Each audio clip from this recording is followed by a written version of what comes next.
Bulchiinsa magaalaa Adaamaatti qorumsi kutaa jaaffaa guyyaa lamaaf kennamaa ture nagaan xumuramuu waajjirri barnootaa magaalichaa beeksise. Itti gaafatamaan waajjira barnootaa bulchiinsa magaalaa Adaamaa obbo Bariisoo Doorii akka jedhanitti akka magaalichaatti barattoonni 10,944 buufata qorumsaa 19 keessatti qorumsa kutaa jaaffaa fudhataniiru jedhan. Tonni qormaataa irra ta'an kan kutaa jaaffaa barattoota 10,944dha. Buufata qormaataa kan kilaastara 19 irratti qoraa ture.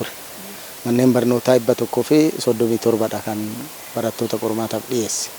Manneen barnootaa kana qulqullina qormaataa kana eegsisuuf jecha iddoo tokkotti walitti qabneeti kilaastaraan kan qorreedha. Naamusi gaariidha. Maaliif orientationis gahaa kennine barattoonni sirriitti qophaa'aniiti kan jirani.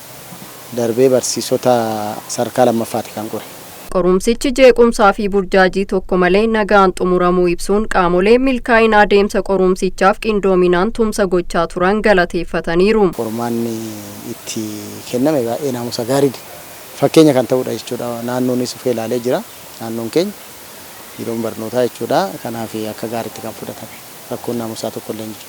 Hooggansi siyaasaa naannoo manneen barnootaatti ramadamanii sirriitti hordofaa waan turaniif rakkoo tokko malee qormaata kana xumuruu dandeenyee jirra kan kutaa jaaffaa. Kanaaf guddaa galatoomaa jechuun hin barbaada. Caasaaleen nageenya adeemsa qormaatichaa kabachiisaa turanii fi barsiisonni qorumsa kennaa turan tokko yaada Adaamaa Broadcasting Serviceef kennaniin barattoonni sodaa fi rifaatuu tokko malee seeraan akka qoramaniif itti gaafatamummaa guddaan hojjetamaa turuu kaasanii qorumsichi cabiinsa naamusaa tokko malee nagaan xumurameera jedhan. Haalli qormaataa baay'ee namatti tola. Barataanis ofii isaatii hojjechuudhaaf kan yaalan malee jeequmsa adda addaa walirraa waraabuu waan akkasii wantan argan jiru. Ani qoraan ture barataa kutaa afaan Oromooti kanan qore naamusaan bifa naamusa qabuun tasgabbii qabuun kan ofii isaanii hojjetanii xumuranii haala gaariidhaan yeroo baay'ee qoreen jira.